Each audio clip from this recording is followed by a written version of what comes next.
So up until today, we've been looking at Cartesian coordinate systems named after the mathematician René Descartes. This is part of his last name. So another word for it is rectangular coordinate systems. So that's kind of primarily what we've been looking at up until today, where we have our x, y, z. And then the way that we've been getting to an ordered pair is we've been going in a certain length x, and then a certain length y, and then a certain length z, right, to get to a point. Now, it's called rectangular coordinates because essentially what gets created is this rectangle, like so. So rectangular coordinate system. So we're going to be looking today at ways that we can get to a point on the three-dimensional coordinate system, but without following this kind of rectangular path of going x and then y and then z.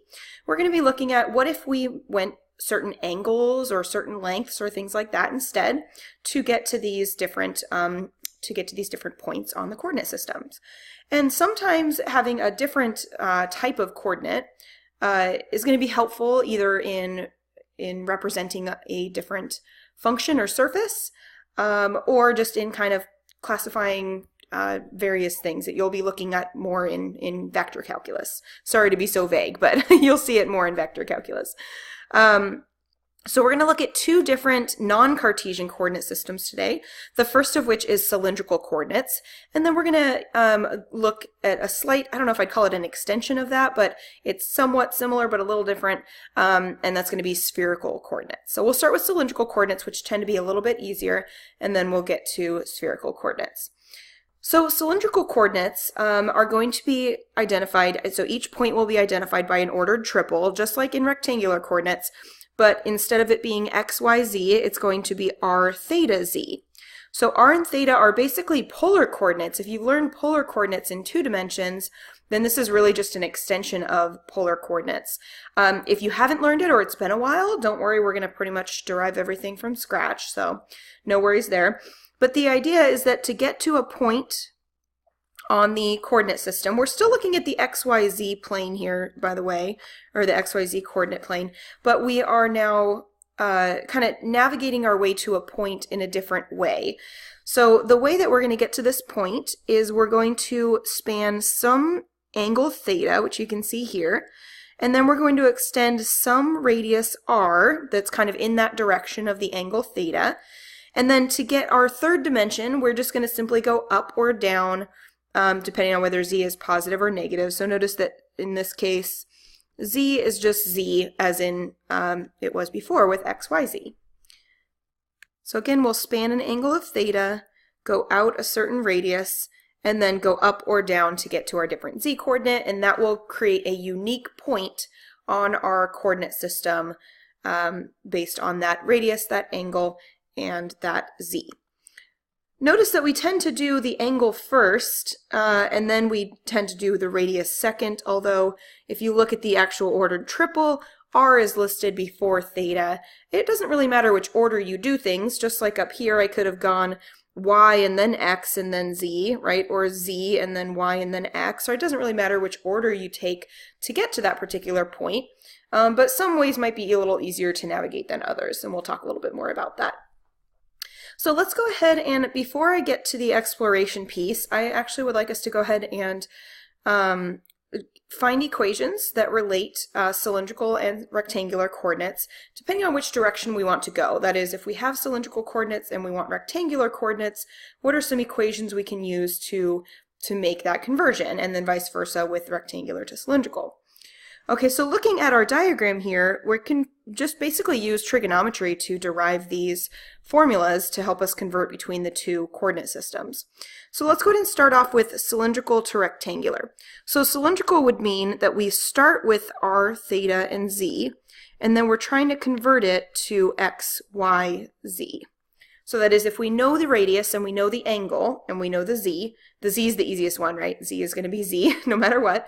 But if we know the radius and we know the angle, how could I figure out what the x coordinate is and what the y coordinate is? So looking at this diagram here, we can see that if we were given a radius r and we were given an angle theta, X would be this length here, Y would be this length here, and what gets formed is a right triangle, right? This would be a right angle right here.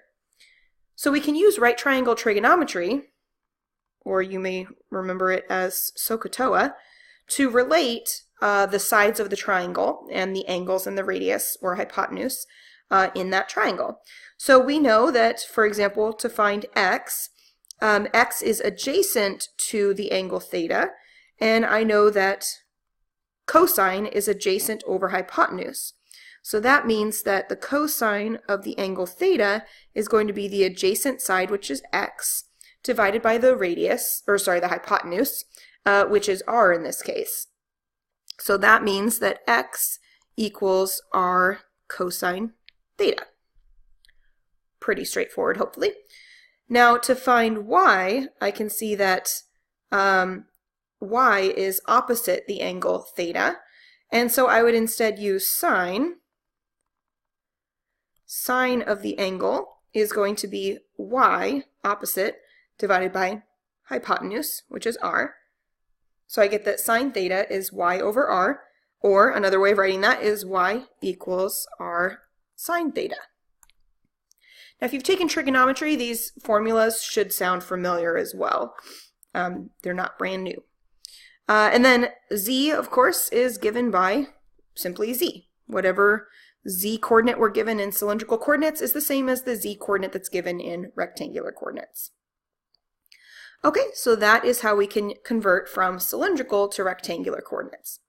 Now let's imagine instead that we were given the rectangular point x, y, z, and we were trying to convert to the cylindrical point r, theta, z. So now we're given x, y, z, and we're trying to find the radius and the angle. Of course, z is still going to be z in this case.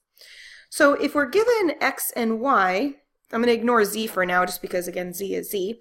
If we're given x and y, let's think about how we would be able to find what the radius r is. So we're given x, we're given y, we're trying to find r.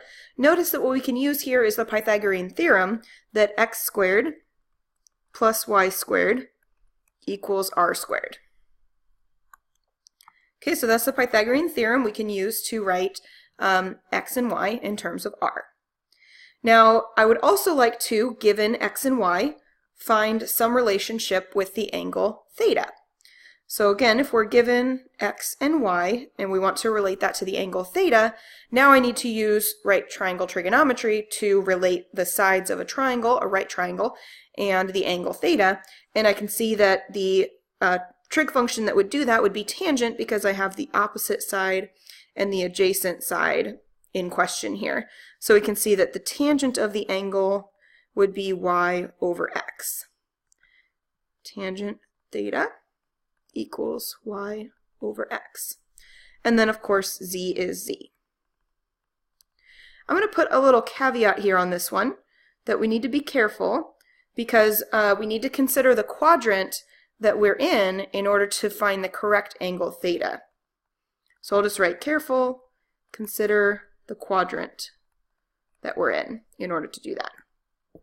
Okay, so now to give you a visual for how to think about cylindrical coordinates, again, in order to plot a point in cylindrical coordinates, we go a certain angle theta, and then we go out a certain radius r, and then we go up or down a certain direction, depending on what z is. So if we click here on this exploration link, and I have it pulled up already, so I'm going to go ahead and go to here. Here's the cylindrical coordinate link. So this is what you should see if you click on that link there. Okay, it's thinking for just a second. There we go. So now notice what first thing we have plotted here is an actual cylinder, because you're going to see that when we change the angle theta and when we change the radius and when we change the z, what essentially gets created is like a cylinder. So let's go ahead and start by changing theta. I think that's a good visual. So right now theta is at 45 degrees, and notice that that angle is measured from the x-axis. So the red is the x-axis, the green is the y, and the blue is the z. So you can see if I were to change the angle theta, I can see that that angle ends up putting the point in different places on that particular cylinder. So I can go anywhere from 0 to 360. And actually, theta can be negative values as well, but we often demonstrate it with angles between 0 and 2 pi radians. Notice I'm choosing to do degrees here just because it's hard to represent radians in a slider, whereas I can say 45 degrees pretty easily on the slider. And you can even type it in here if you have something specifically that you want to see. It would be hard for me to do a slider where I have like pi over 4, things like that. So I have some conversions here. Feel free to explore this if you're interested in how this was created. And then similarly, I can change the radius that we end up extending right here. So if I do that, you can see I can make the cylinder smaller or larger. And that makes the point go to different places, doesn't it? So kind of focus on this red point right here.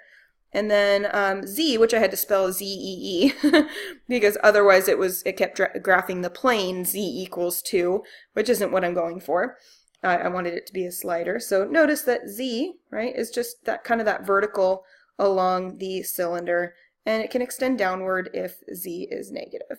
Okay, so feel free to play around with that if you're wanting a nice visual for cylindrical coordinates. Let's go ahead and keep moving forward, and we're going to take a look at our first example. Let's draw a set of coordinate axes for R3. We're going to convert the rectangular point, negative root 2, negative root 2, 1. We're going to convert that to cylindrical coordinates, and then we're going to plot the point P on our axes. Okay, so let's go ahead and start with doing the conversion. I know it first says draw a set of coordinate axes, but I'm going to go ahead and wait to do that until I'm ready to plot. So the rectangular point is negative root 2, negative root 2, 1. And so I want to convert that to cylindrical coordinates, which means that we are going to use these equations here to do that. And so I would have that x squared, which is negative root 2 squared, plus y squared equals r squared. And negative root 2 squared would be 2. And so would that, of course. So I get that r squared is 4, which means that r equals 2.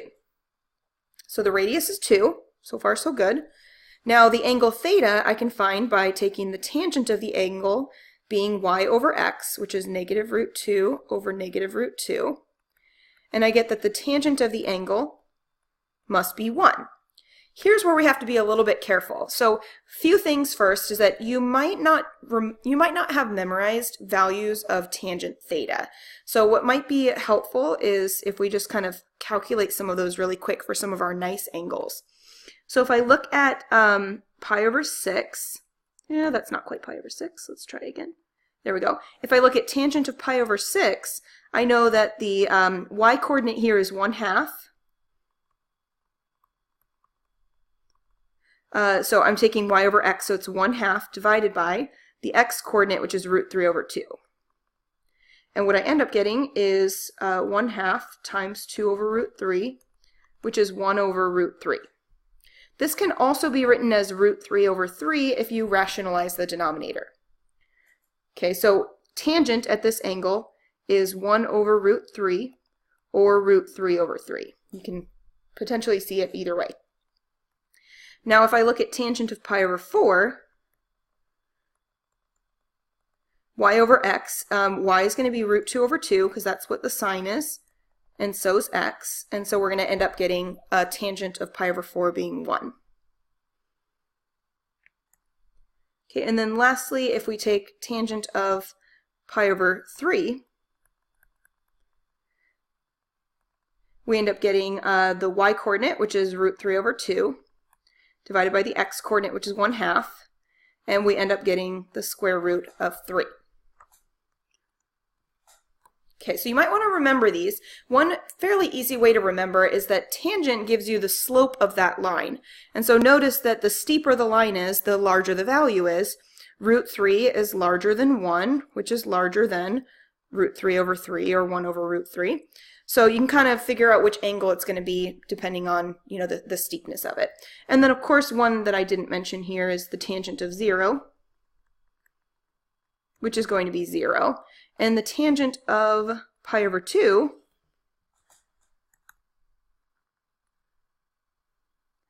if I did tangent of pi over 2, I'd get 1 over 0, which is undefined. And so we get undefined up here. Okay, so just that was a quick reminder there. So in this case, I got tangent of theta being 1. So you might be tempted to say, oh, okay, the angle must be pi over 4 then. But this is where we need to be careful and consider the quadrant that we're in based on that rectangular coordinate point. So notice that with this ordered pair for the xy of negative root 2, negative root 2, if I were to plot that on our xy plane, oops, sorry about that, on our xy plane, I can see that that would be in the third quadrant where both the x and the y coordinate are negative. So I can see that the angle to get there is not pi over 4, but instead it's 5 pi over 4.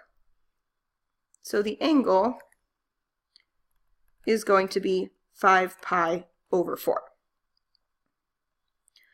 Okay, so that means that the rectangular point, negative root 2, 1, is equal to the cylindrical coordinate point 2, 5 pi over 4, and then the same z coordinate of 1.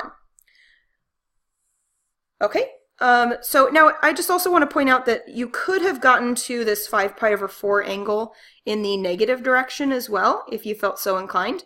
You could go this way and you could say that the angle is negative 3 pi over 4, and that would be the same. So because there's multiple ways to navigate to get to a point in polar coordinates, which then of course we're extending to cylindrical coordinates, that means we have a little bit of wiggle room with our angles.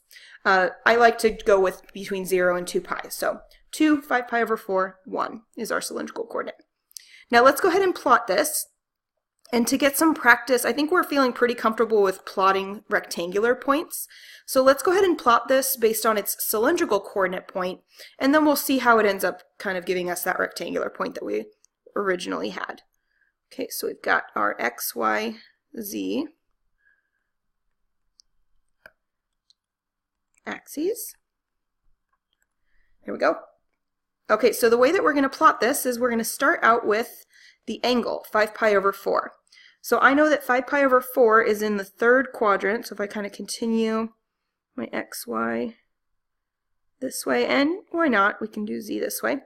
So I know that the angle that I want is 5 pi over 4, and that would be over here, kind of actually, unfortunately, right where my z-axis is. So I'm not going up. What I'm doing is I'm cutting this xy plane kind of in half, so actually maybe more like this.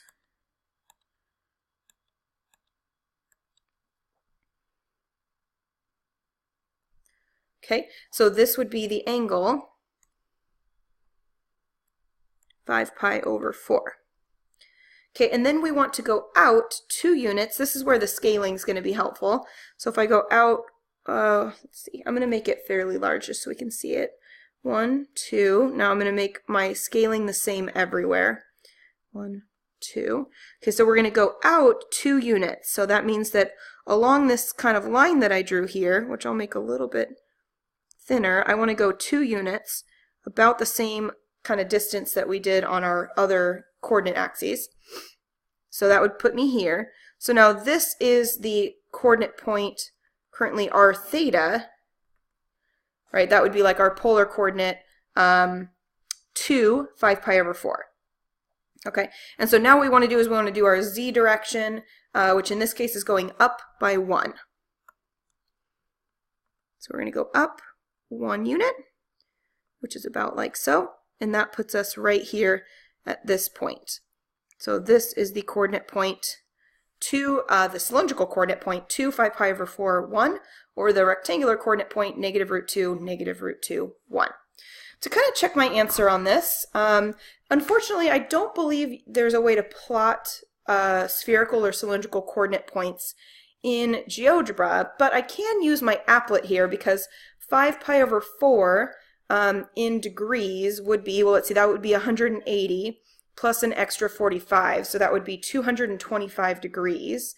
So if I make my angle 225 degrees, which you can do using the slider, but if you get kind of annoyed with that, you can also just type it in, which I almost had it, but 225. And then z was 2, and then the radius, or no, wait, what was z? z was 1 and the radius was 2. Radius of 2. There we go. Z equaled 1. 1. There we go. So now notice this looks similar to where we plotted our point. I'm just going to kind of go back to our point here. So notice it does look like it's in a similar kind of location to where we plotted ours. Now if you want to really check your answer, you could go down to the input and you could put the actual coordinate point that we started with in rectangular coordinates, -√2, -√2, 1. And then you can kind of hide, let's see, it went here, I believe, point A. Yep, so now you can kind of hide it and show it, and you can see that it goes exactly where that red one went, where we had plotted it using more of a cylindrical coordinates approach. Okay, let's go ahead and try another one. But now we're going to go the opposite direction. So convert the cylindrical point, 4, 5 pi over 6, -3, to rectangular coordinates, and then we're going to plot that point again on our axes and potentially double check in GeoGebra. So now we're given cylindrical, so now this is r, this is theta, and this is z, and now we're trying to find x, y, and z. So we know that x equals r cosine theta, so that's going to be 4 cosine 5 pi over 6. Now you might want to draw a unit circle to remind yourself what cosine of 5 pi over 6 is. 5 pi over 6 is 1 pi over 6 shy of pi. So 5 pi over 6 is right here. And so you can see the cosine is going to be a √3 over 2, and I can see it's going to be a -√3 over 2. So it's going to be 4 times -√3 over 2. Maybe I'll make that a little bit bigger so you can see it okay. And so that's going to be a -2√3 after simplifying. Okay, and then y is r sine theta. So r is 4. Now I'm going to take the sine of the angle 5 pi over 6. And the sine is the y coordinate, and I can see that the y coordinate here is 1/2. So 4 times 1/2 would give me 2. Z, of course, is just z, and so that means that the rectangular coordinates would be -2√3, +2, and -3. So let's go ahead and plot these. Again, I think we're feeling comfortable with plotting in rectangular coordinates, so let's go ahead and use this as an opportunity to practice plotting in cylindrical coordinates. So here we go, x, y, z.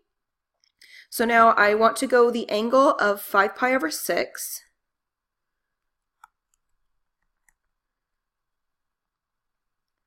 Okay, so 5 pi over 6 is again just pi over 6 shy of pi.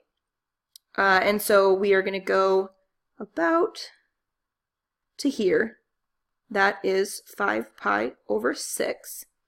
And then we want to go out 4 units. So again, I'll go ahead and put units on here. 1, 2, 3, 4. That seems good. 1, 2, 3, 4. 1, 2, 4. Okay, so we're going to go out 4 units along this green line. So 1, 2, 3, 4, roughly to here. Okay, so that's just r theta plotted, and then now we're going to plot z. Z is -3, so we're going to go down 1, 2, 3, right about here. Okay, so this is our coordinate point Q, whether that be written in rectangular coordinates or in cylindrical coordinates. Okay, now if you feel like it, go ahead and pause and you can go back to that GeoGebra applet to check our answer, but I feel pretty good about what we've done here. And then now here's an opportunity for you to give this a try. So I'm going to write pause here as a little reminder. So go ahead and use those formulas that we just found. You're going to do both of these. Convert the rectangular point, √3, -1, 2, convert that to cylindrical coordinates and then plot it. And then also convert the cylindrical point, 4, 2 pi over 3, -1, to rectangular coordinates, and again also plot that point. So pause, give this a try on your own, and come back when you're ready. Welcome back. Okay, so let's take a look through these together. So we're going to convert that rectangular point to cylindrical coordinates. So this means that this is the point XYZ, and we want to convert that over to cylindrical. I'm going to go ahead and just put a little line here. I think I'll do part A here and part B here.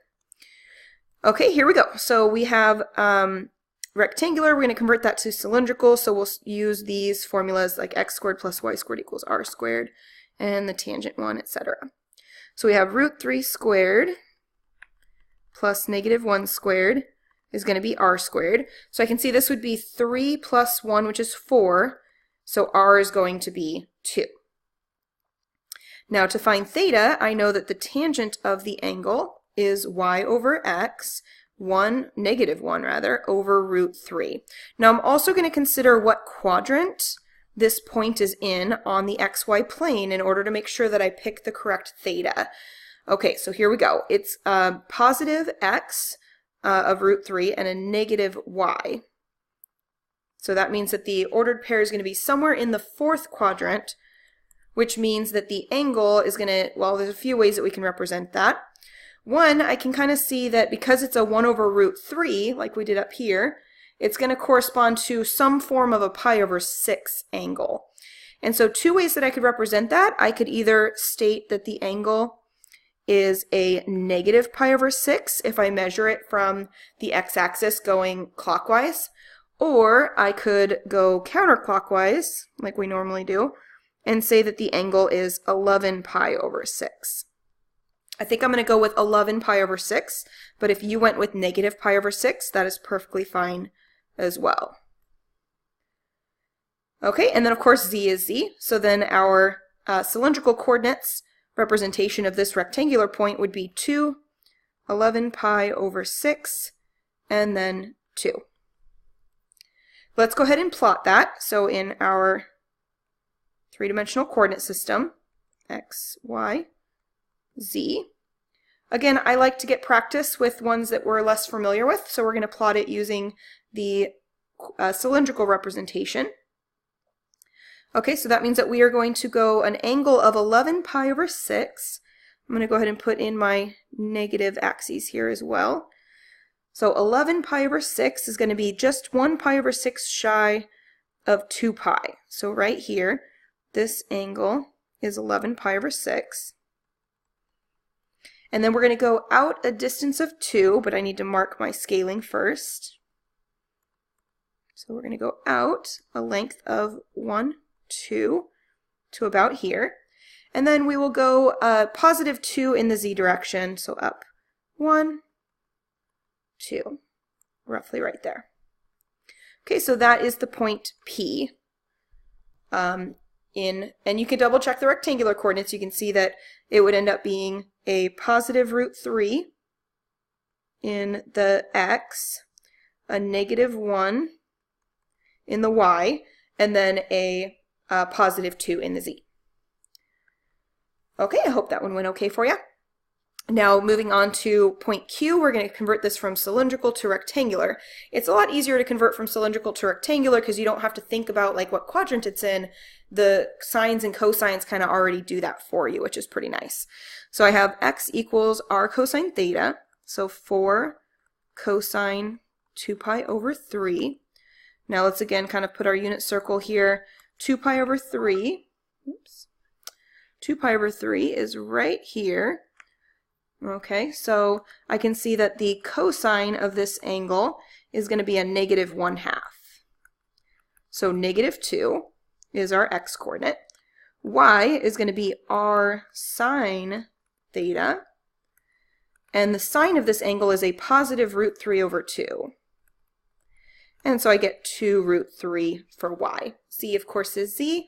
So that gives me then the rectangular point, negative 2, 2 root 3, negative 1, because c is c. And I think maybe I'll move that over here so that I can go ahead and plot this point over here.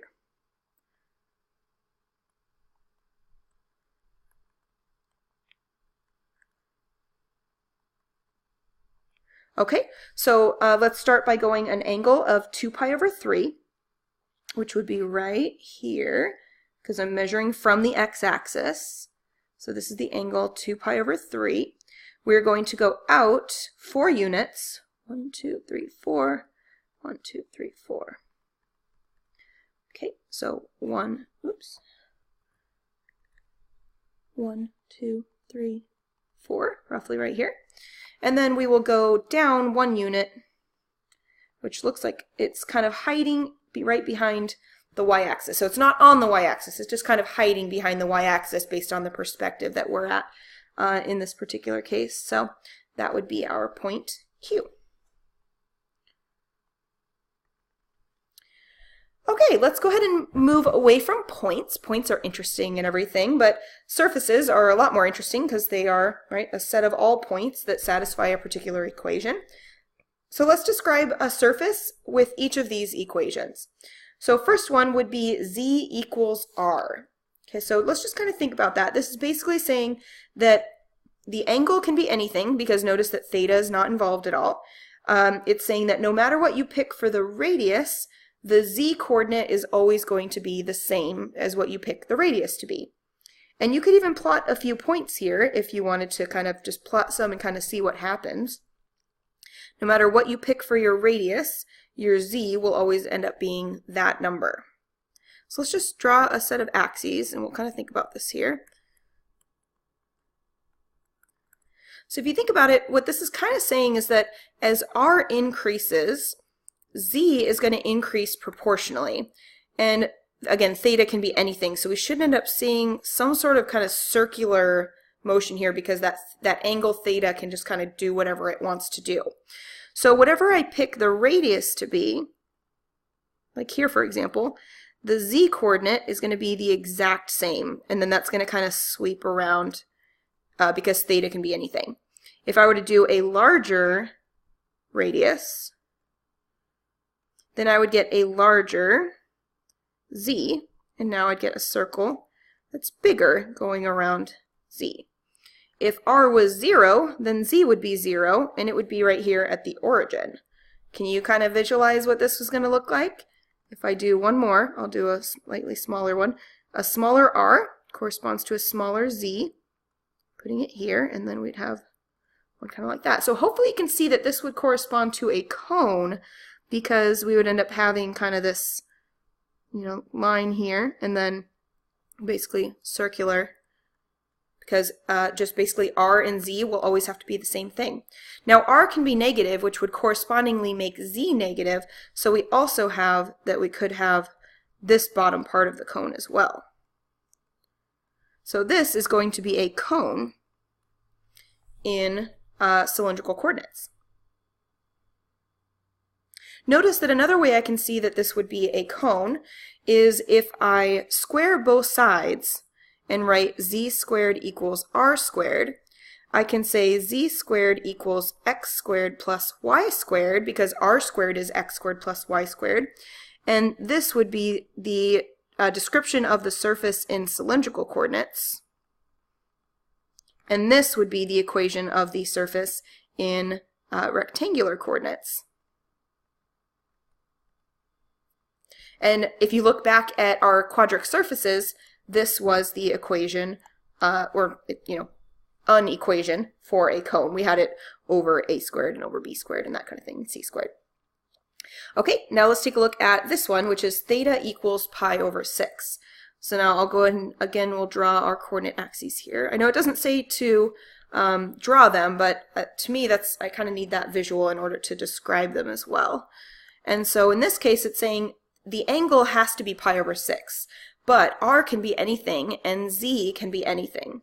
So if you imagine theta having to be pi over 6, that kind of gives us this angle right here of pi over 6. Okay, but again, the radius can be anything, which means it can extend this way, and the radius can be negative, which means it extends this way. And then z can be anything, which is like our force field. Boom! It can come up and be whatever it wants to be, vertically upward or downward, but just the angle has to be pi over 6. And so notice that what we end up getting is we end up getting a plane formed at this kind of special angle, pi over 6, that goes through the origin. And another way that we could describe this in rectangular coordinates is if you take the tangent of both sides,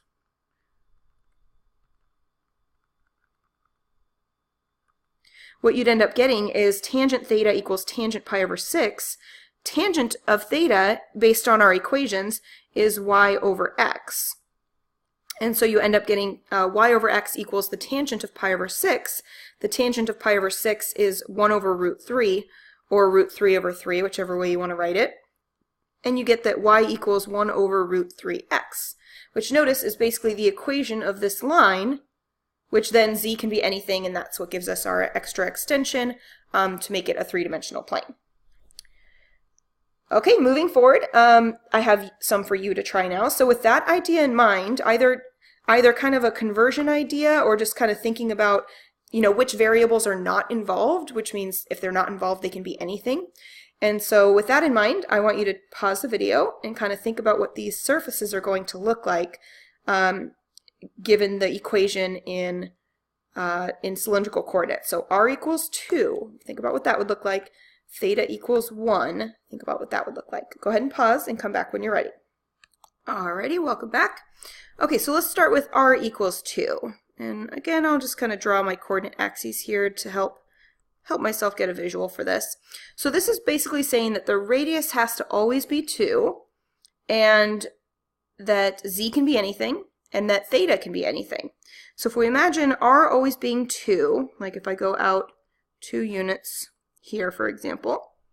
Okay, so here's a point, for example, where r equals 2, theta is 0, and z is 0.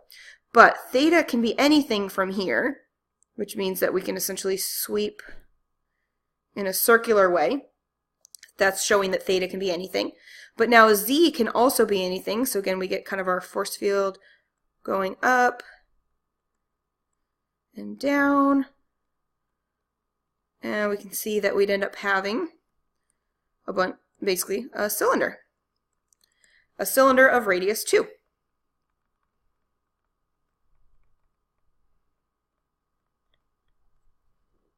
And notice again, if I were to take, I guess we haven't really we've done, I think, some examples like this. If we square both sides and get r squared equals 4, we can write this in rectangular coordinates, x squared plus y squared equals 4, which notice is a circle of radius 2, but then z can be anything, and that again gives us our cylinder. I believe we've done that example before when we first started talking about three-dimensional coordinate systems.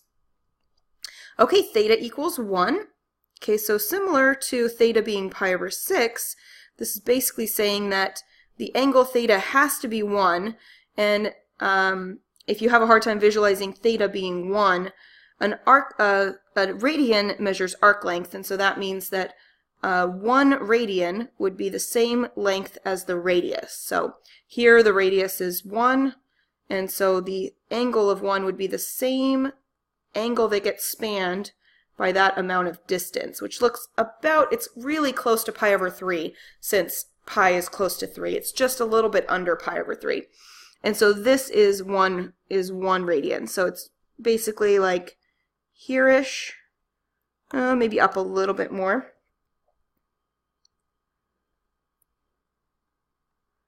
Like about there, roughly.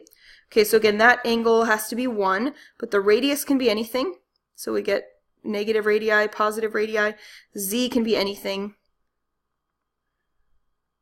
So we end up getting another plane. Okay, just at a slightly different angle than the previous one. Okay, let's take a look at another example. Find an equation for the quadric surface 4x squared plus 4y squared minus c equals 0 in cylindrical coordinates, and then what kind of quadric surface is it? Okay, so from here what we can do is we can factor out a 4. So we're going to be using, essentially to convert this from from rectangular coordinates to cylindrical coordinates, we're going to use the same formulas that we did when we were converting the points. And so we know, coming back up here, x squared plus y squared is r squared, tangent theta is y over x, c is z, right? So we know that x squared plus y squared is the same as r squared, and so if I factor a 4 out,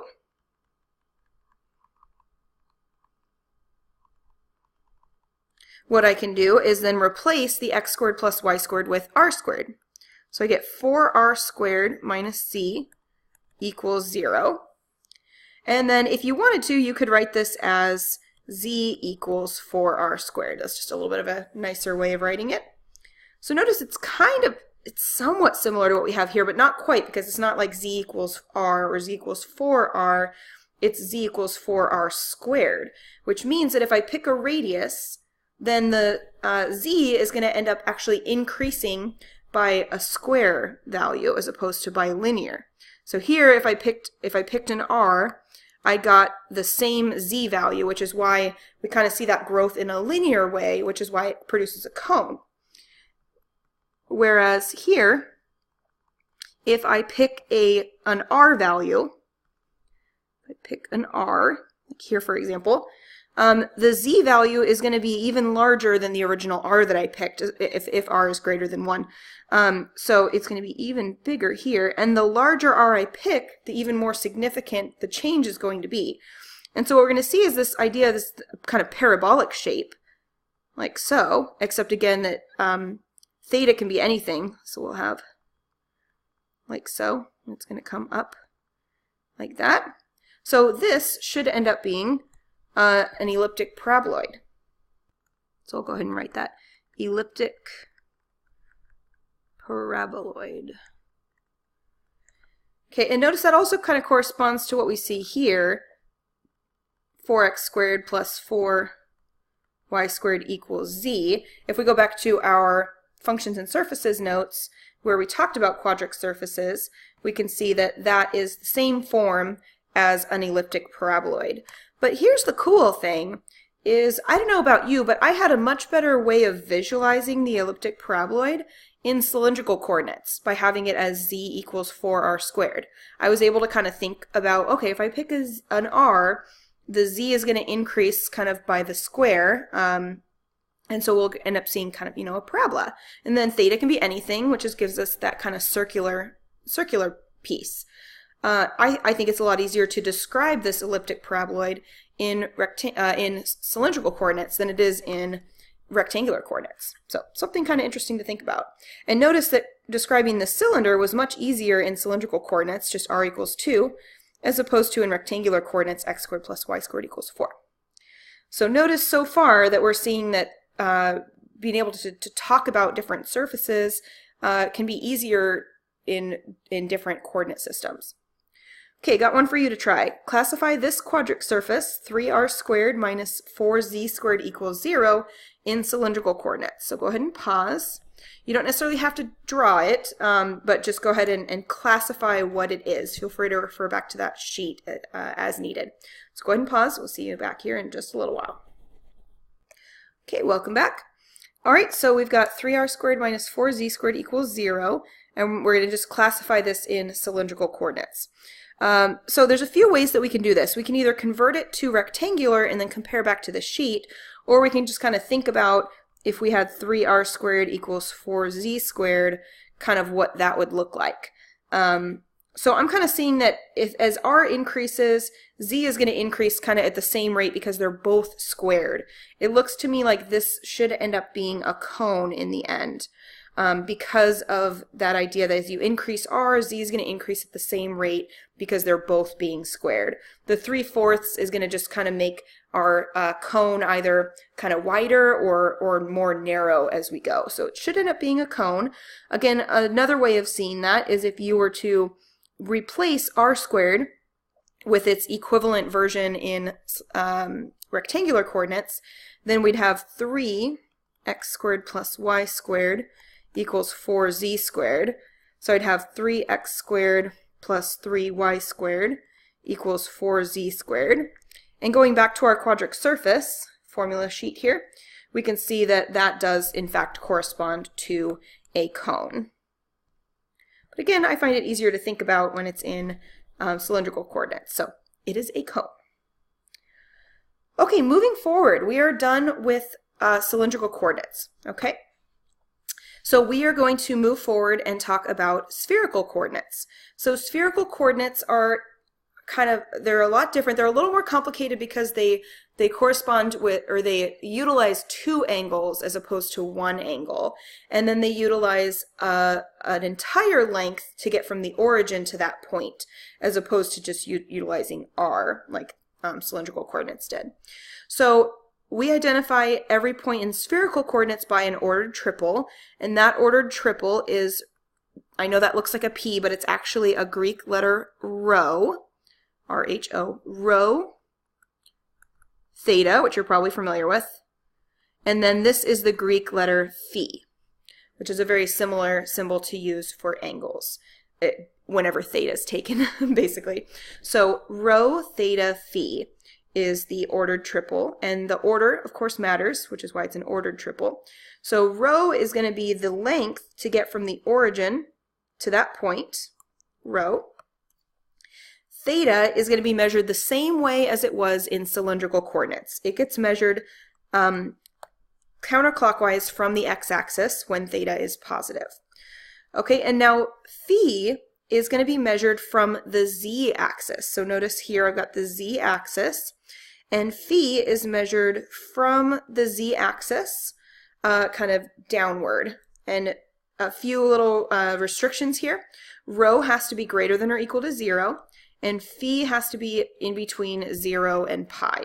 Okay, theta can really be anything that it wants to be. It's okay for theta to be negative or positive, and you just kind of, go whichever direction you should. And so that's our main setup here for spherical coordinates. Now, before I get into the equations, let's go ahead and explore spherical coordinates a little bit more. So go ahead and click on that link right there. I already have it open right here. Okay, so here is a visual of spherical coordinates. I'm going to go ahead and wait for this to load. There we go. Notice that a sphere is drawn instead of, when we did the cylindrical coordinates, a cylinder was drawn. Okay, so spherical coordinates are based on a sphere. Now, one way you can think of spherical coordinates is like a latitude longitude kind of thing. You've got your latitude and longitude, basically your two different angles, theta and phi. Now, depending on how comfortable you are with geography and latitude and longitude, that may or may not be helpful.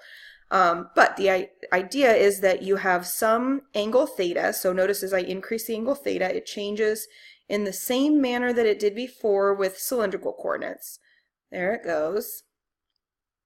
Okay, and actually I'm going to adjust my phi here because I have it going up to 360, but I really should only have it going up to 180 because of that restriction that we had talked about. Okay, so I'm going to go ahead and move theta so it's back in the first quadrant here of R2. And then now notice if we increase rho, rho is the distance from the origin to this point. So I can see as I increase rho, it essentially just increases the radius of the sphere that we're looking at. So you can kind of think of spherical coordinates as being a way to plot a point on a sphere using kind of a latitude, longitude, an angle theta, and an angle phi, and then whatever the radius of that sphere is. So it's kind of cool to think of this as like the planet Earth, and you are using these three different criteria, whereas rho would be constant if we're, whatever the radius of the planet Earth is. Some of you might know that off the top of your head. I do not. And then, you can use these angles to kind of pinpoint different locations on the Earth. So now let's look at phi, because phi is probably the hardest one for us to kind of think about. Phi gets measured from the z-axis, which you could think of as the North Pole, if that's helpful. And so for example, like phi being 0 puts us right on the z-axis. And then as I increase phi, then I can see that angle gets increased and it gets closer to the xy plane. It is on the xy plane when phi is pi over 2 radians, or 90 degrees. And then as we keep going, we can see phi go ahead and extend all the way to 180 degrees, or pi radians, and that would put us over on the z-axis again, but now with a negative z. Okay? So hopefully, feel free to play around with this a little bit more, but as you can see, you can get to every single point on this sphere by choosing an angle theta, a rho, and an angle phi. Okay. All right, so now what we would like to do is come up with some equations that we can utilize in order for us to convert between spherical and rectangular coordinates or vice versa. So let's go ahead and start out with going from spherical to rectangular. So again, that would mean that we are given a rho theta phi, and we are trying to convert it to x, y, z. Okay, here we go. So now notice that we would be given theta, phi, and rho, and we would want to try to figure out what x, y, and z are. Now, given theta, we would be able to figure out what x is, but really we can only figure it out based on what r is. So we're going to actually use that cylindrical coordinate equation to kind of help us out here. We know that x equals r cosine theta, right? We were given that before based on cylindrical coordinates. Now from there, we can rewrite r to be in terms of rho. So we looked at this right triangle to give us this equation. And now if I look at this right triangle, if I can follow a line, there we go. If I look at this right triangle here, okay, I can see that I can also use right triangle trig on this right triangle. Okay, so that would end up being, here's the angle phi, and I end up having opposite side is r, and hypotenuse is rho. And so we are going to use, so opposite hypotenuse, that's sine. The sine of phi is going to be opposite, which is r, over hypotenuse, which is rho. So another way I can write that is that r equals rho sine phi. So rather than having x as r cosine theta, I can write that x equals rho sine phi cosine theta. And now notice that that now has x written in terms of rho, theta, and phi. So again, given rho, theta, and phi, I would be able to determine what x is. X equals rho sine phi cosine theta. Now similarly, when we did cylindrical coordinates, I had y equals r sine theta. Well, r again is still rho sine phi. So I can say that y equals rho sine phi sine theta. Y equals rho sine phi sine theta. Now these aren't too hard to remember because these are the same, because remember it's really just r cosine theta and r sine phi, but r is rho sine phi. And so if you remember the cylindrical coordinates, the spherical ones are kind of just an extension of that. Now, wouldn't it be nice if z was z? That's not the case here, right? So we do need to find a formula that relates z to r, theta, and or phi. So looking over here at our triangle, I'm going to now look at this right triangle.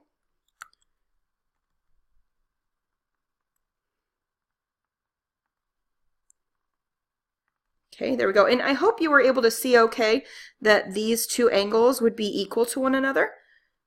Okay, just based on geometry.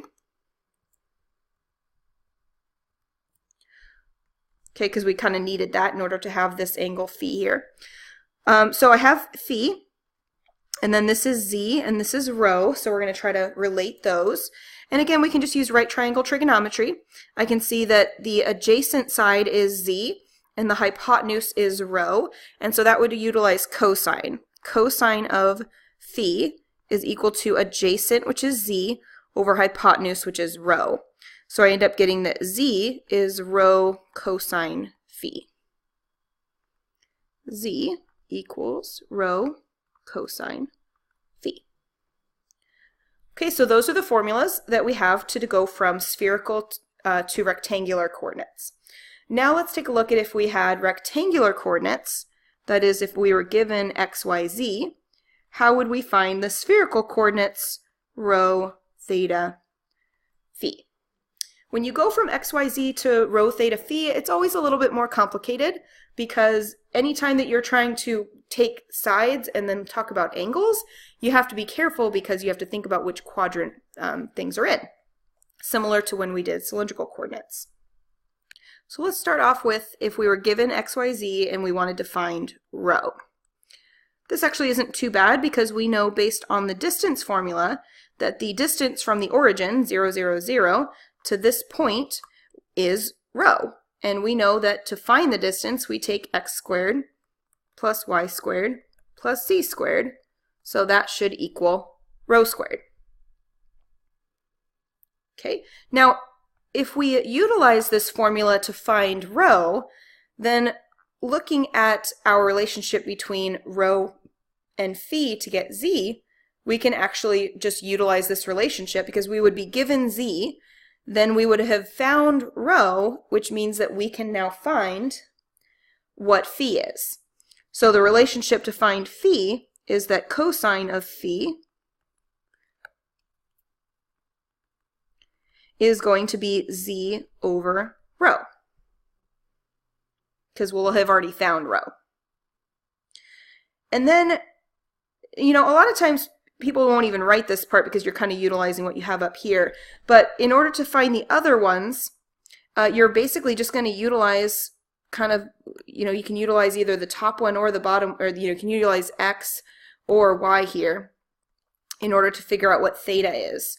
Or you could, based on knowing phi, we would be able to figure out what sine of phi is, and then we know what rho is. And so then we can figure out what the angle is based on either cosine of the angle or sine of the angle. So I'm actually not even going to write a third one here because you really would utilize one of these in order to figure out what your angle theta is. Okay, let's do some examples.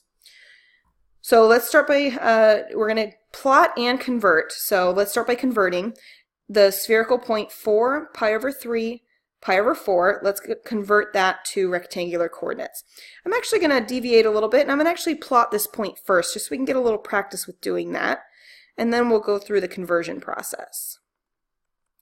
Okay, so here's our XYZ axes, and now let's go ahead and plot this point. Now we're given it in spherical coordinates, so that means that rho is 4, theta is pi over 3, and phi is pi over 4. Now, I recommend going in this particular order. I recommend doing theta first, phi second, and then rho third. It might be hard to remember. I mean, you can go any order you want to, again, like I mentioned before, but I find this to be the easiest way of kind of getting to that particular point. So don't let the ordered triple fool you into thinking that you should go in that particular order to get to that point. But that's just kind of the order that it's in. So we're going to go theta, phi, and then rho in order to plot this point. So let's start with theta, which is pi over 3. So now theta is again measured from the x-axis, so we're going to go an angle of pi over 3, which would be right about here-ish. Right about there. So that's an angle of pi over 3. You can make this dashed if you want to, whatever works for you. And then what we want to do is in that direction, we want to now go an angle from the z-axis, an angle of pi over 4. So basically I want to measure this direction towards that line of pi over 3 that I drew. The angle that I currently have drawn is 90 degrees, right? Because I went from the z-axis all the way down to the xy plane. I want to go half that much because I want my phi to be pi over 4. So I'm going to kind of do a dotted line. I can do better than that. A dotted line going exactly halfway to that angle there. So I'm going to erase that and show that this is the angle pi over 4. But notice that it's important because this is in the direction of that first line that I drew, which is pi over 3. So I did theta first to get me to there, and then I like to draw the entire angle of pi over 2 just to remind myself I'm going that direction, but I don't want that whole thing. I just want to go pi over 4 in that direction. And then now what we're going to do is go along that red dashed line 4 units. Okay, and I need to put some units in here now. 1, 2, 3, 4. And try to be consistent amongst all of your axes. That makes it way easier. 3, 4. So now we're going to go 4 units along this line. 1, but I wanted to do it in red. 1, 2, 3, 4. So right here. So this length is 4. Okay, so hopefully you followed that okay. That is phi. That is theta.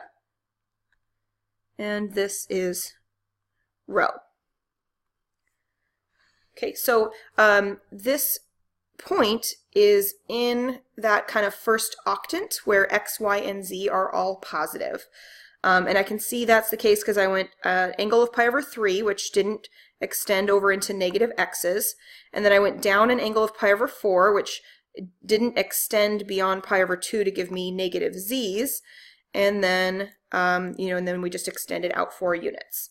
Okay, so that is the point plotted in spherical coordinates for pi over 3, pi over 4. Now let's go ahead and convert this to rectangular coordinates to see what the rectangular point of that would be, and then we'll go ahead and check our answer using that GeoGebra applet that we had played around with earlier. Okay, so again I have rho, theta, and phi. So we're going to use these equations here. X equals, I'll go ahead and write them out again, rho sine phi cosine theta. So rho is 4. Phi is the last one, last angle, pi over 4. Cosine of theta, pi over 3. Okay, so we would have 4 times the sine of pi over 4 is root 2 over 2, and the cosine of pi over 3 is 1/2. So I end up getting the square root of 2. Y is rho sine phi sine theta. So that's going to be 4 sine pi over 4 sine pi over 3. 4 times root 2 over 2 times the sine of pi over 3, which is root 3 over 2.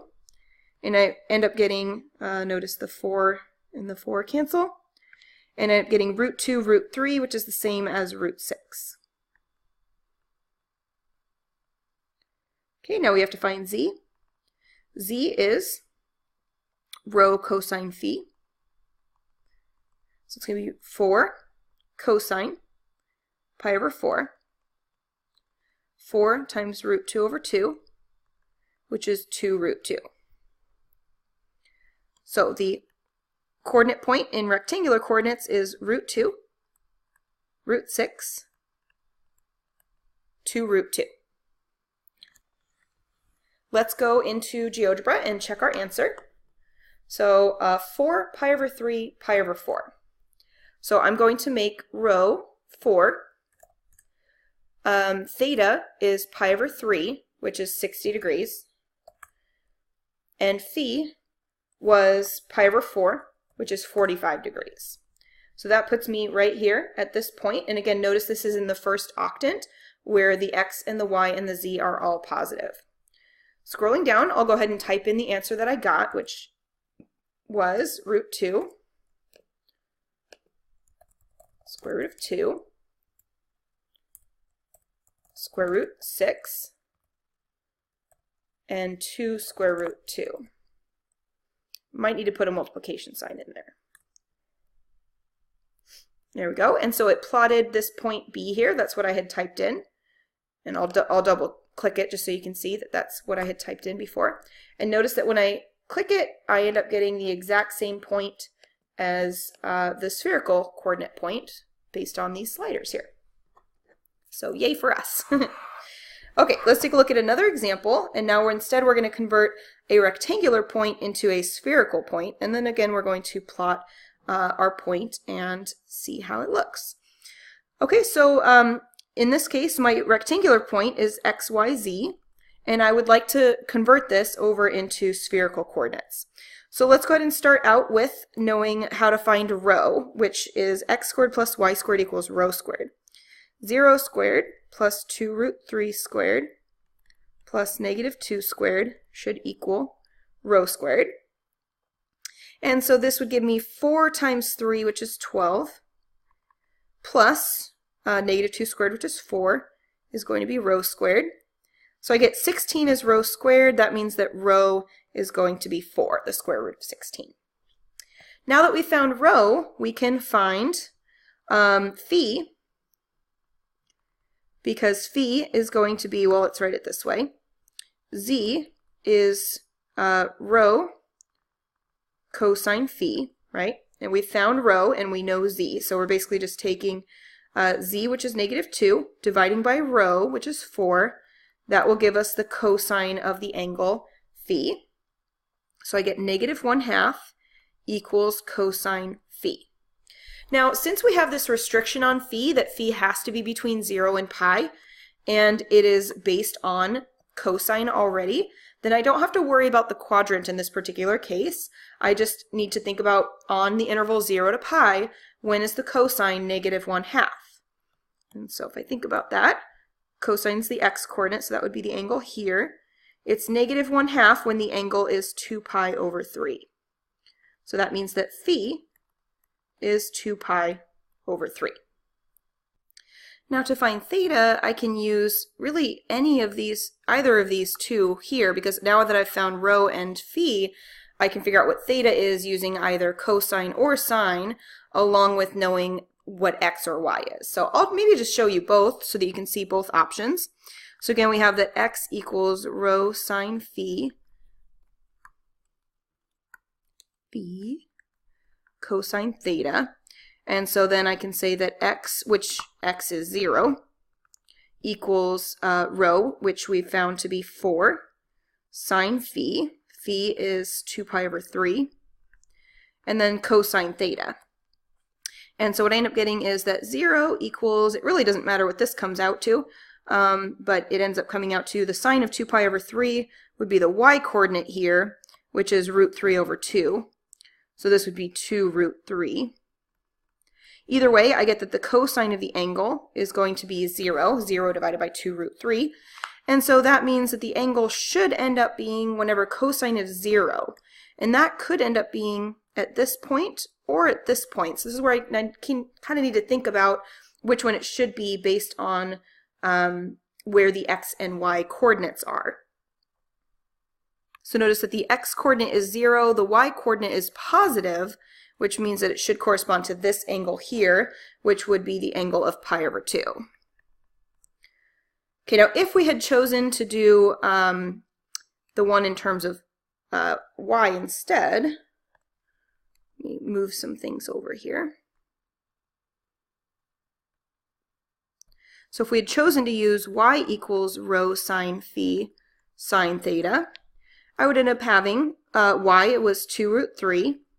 Rho sine theta, we already found that, was 2 root 3 sine theta. And so notice I end up getting 1 equals sine theta. And so this is where I could go ahead and say, oh, well then theta is pi over 2. And that, again, we can see that would correspond, I mean, it's definitely not this one because that would be when sine is negative 1. And so, yeah, either of these, I'll go ahead and write that as a note. Either one gets you to the angle that you're looking for. Okay, so that means that the spherical coordinate point would be rho theta phi, so 4 pi over 2, 2 pi over 3. Okay, now let's go ahead and plot that point as our last step here. X, Y, Z. And again, for practice, I'm going to go ahead and plot it from our spherical coordinate point as opposed to from our rectangular coordinate point.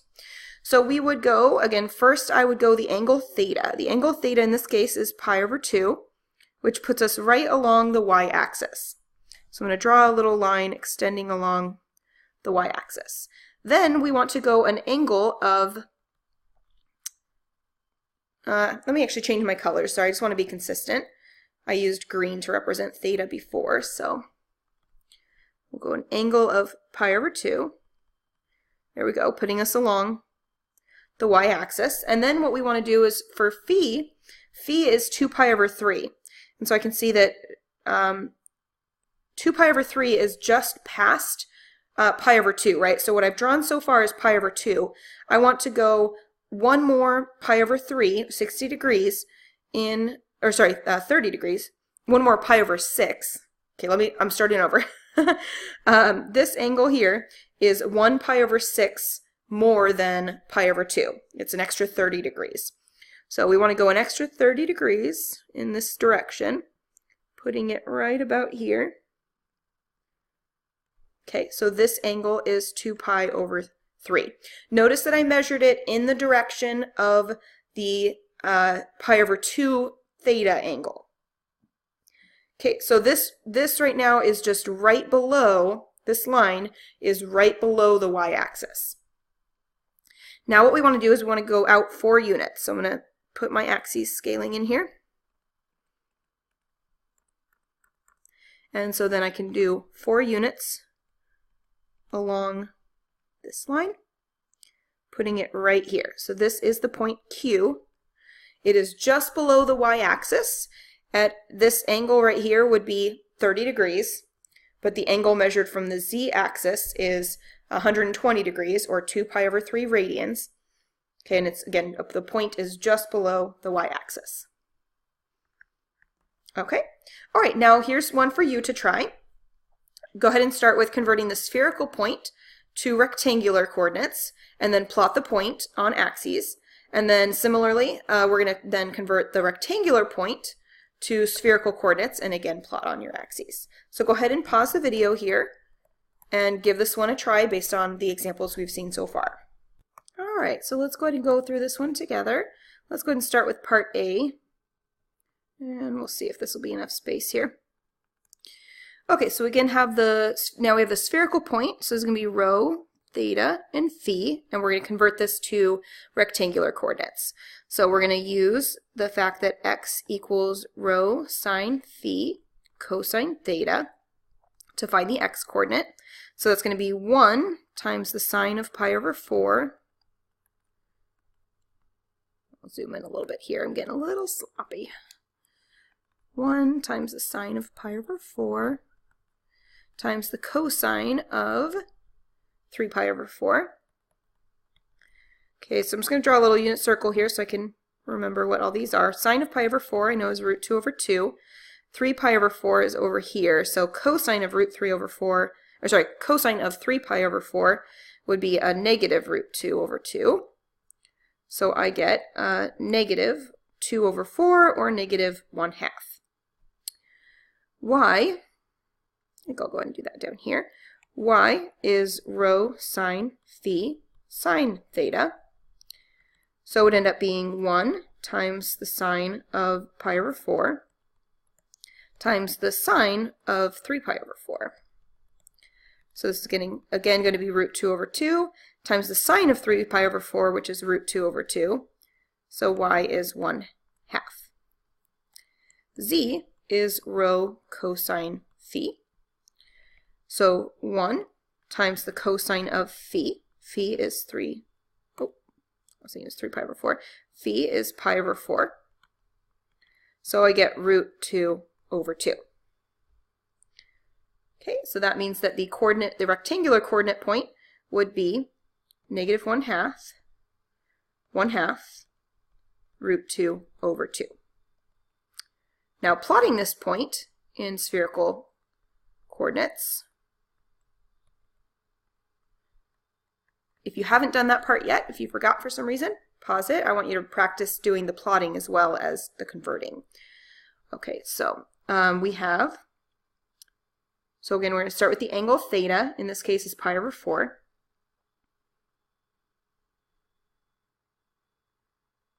Okay, so there's the angle, pi over 4. And then we want to measure from the z-axis in that direction, the angle of 3 pi over 4. So 3 pi over 4 is 1 pi over 4 beyond pi over 2. So here's pi over 2, and we're going to go another 3 pi over 4 beyond that. So about like so. And then we are going to go 1 unit along that red line. So I'm going to make my unit pretty big just so that I can see it a little bit better. So 1 unit I made about that large. So this is the point P. So basically this point P is just right below the line y equals x, because y equals x is right there. It's just below that line where this would be an angle of pi over 4. Okay. All right, let's try part B, which is now we are going to be taking this rectangular point, x, y, z, and converting it to spherical coordinates. Okay, so let's start with finding rho. Rho squared is going to be all of those squared and added together. So -1 squared plus 1 squared plus -√2 squared equals rho.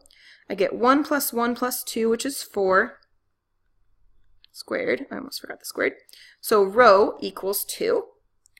Now that we've found rho, we can find phi by using z equals rho cosine phi. So z is -√2 equals rho cosine phi.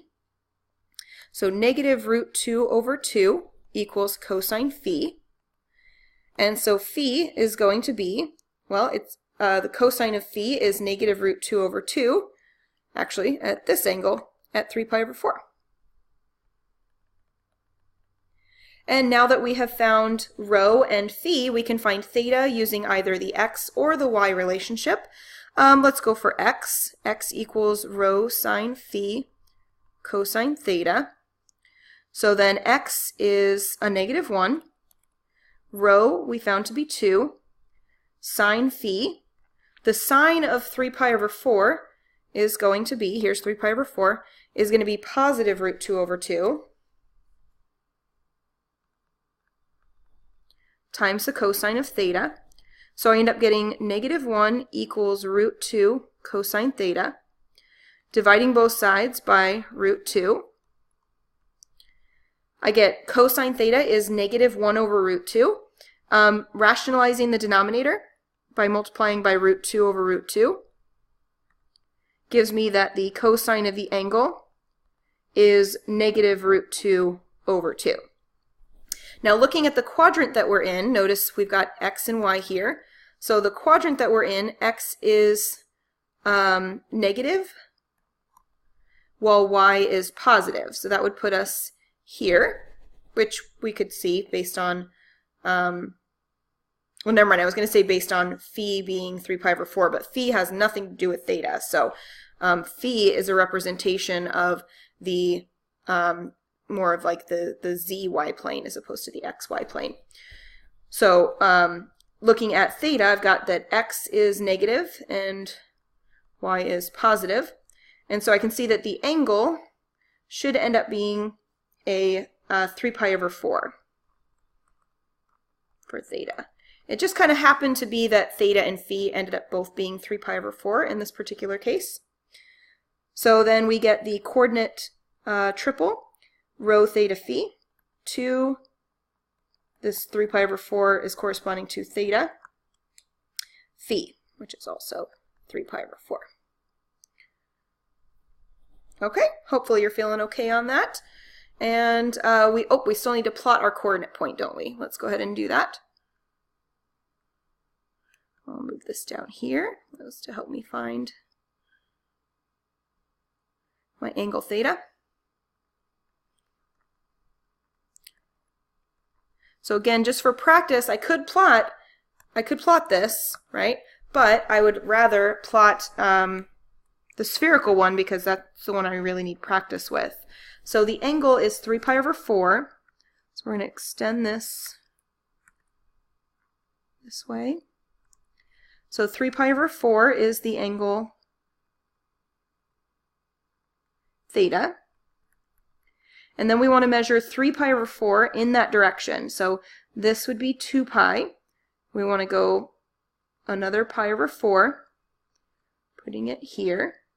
And then we want to measure how many units? What did we get for rho? Rho is 2. So we want to measure 2 units. I'll go 1, 2, 1, 2, 1, 2. So then measuring 2 units in this direction. 1, 2 puts me right about here. So this is the point Q. So the point Q, we started over here, and then we navigated downward like so, and then we went 2 units along that particular line.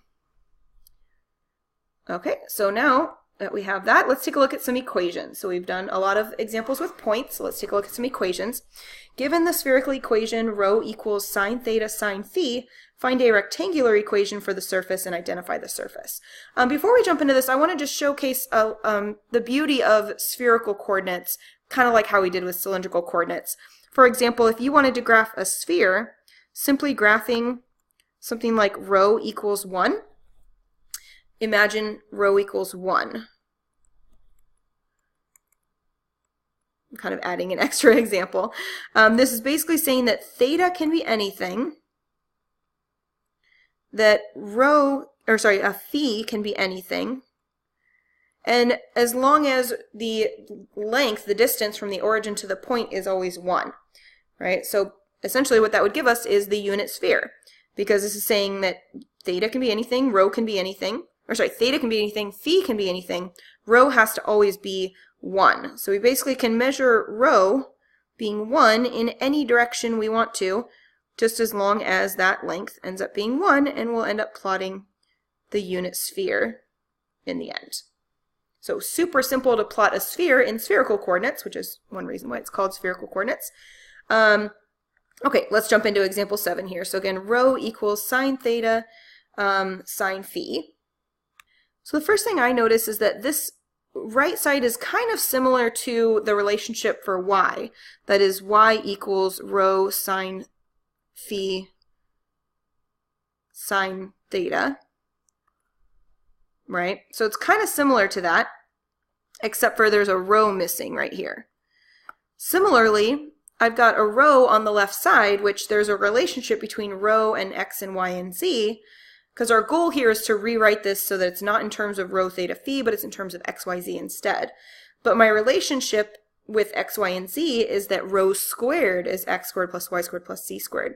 So in order to get the rho that we want here and the rho squared that we want here, we're going to multiply both sides of this equation by rho. I'm going to multiply the left side by rho and the right side by rho. And that gives me rho squared, which is what I needed, and rho sine theta sine phi. And so this tells me then that x squared plus y squared plus z squared equals rho sine theta sine phi, which I know is y. And I get this equation, this quadric surface. So now what we want to do is try to identify what this quadric surface is, and we can kind of relate it back to, I think I'll go ahead and subtract the y from both sides. And that equals 0 then. So this to me looks pretty similar to a sphere when we first started talking about three-dimensional spheres. It's kind of like an ellipsoid, except for the fact that there's no other factors going on. It's basically that they're all divided by 1, right? So this seems like it should end up being a sphere of radius 1, but having this minus y is going to shift the center of that sphere to be somewhere else. So let's see. In order to figure out what that is, we need to just complete the square. So we'll take x squared, which is already a complete square, and then we'll write this as y squared minus y. We'll add a number, and then subsequently we'll have to add that same number to the other side. So remember, this number that gets added is half of this number squared. So in this case, this is like a minus 1y. Half of that is a half. Squared is a fourth. So we're going to add 1/4 to both sides. And then this gives me y minus 1/2 quantity squared. Notice if I were to distribute that, I'd get y squared minus a half y minus a half y gives me minus 1y. And then the 1/2 squared gives me that 1/4. I needed that 1/4 to complete that square. Plus z squared equals 1/4. So we end up having a sphere of radius. It actually didn't end up being a radius of 1. I was wrong about that. And that was because this didn't equal 1 over here. It equaled 0. And so whatever we needed to use to complete the square, it ended up being what the how we ended up determining the radius. So the sphere is of radius, this is r squared, so this is going to be 1/2. R is 1/2, and the center is at the coordinate points 0, 1/2, 0.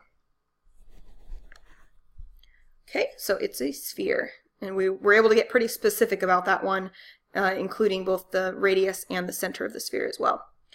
So here's one for you to try. Given this spherical equation, rho squared sine squared phi minus rho squared cosine phi equals 1, find a rectangular equation for the surface and then identify what the surface is. So go ahead and pause the video and then come back when you're ready. Okay, so let's look at this one together. Now this one's a little challenging. You may have gone down some spirals, just kind of trying to manipulate some different formulas. So first thing I can kind of see is that this rho squared cosine phi squared is really, because we know that z is rho cosine phi. So this is going to be z squared. It's the easiest way to write that particular one. Now this one doesn't automatically come up in any of the formulas that we did. So remember rho sine phi. It kind of does. We've got it here, right? Rho sine phi. And where that came from was in our relationship to r. R is rho sine phi, right? So that means that we could write r squared sine phi squared as r squared, because r is rho sine phi. Now, going back to how r is related to x and y based on cylindrical coordinates, we know that r squared equals x squared plus y squared. So this can be written then as x squared plus y squared minus z squared equals 1. And this should look kind of familiar to one of the quadric surfaces that we learned about. So remember, x squared plus y squared minus z squared equals 1. And we can see that that would correspond to a hyperboloid of one sheet that would open up along the z-axis. So this is a hyperboloid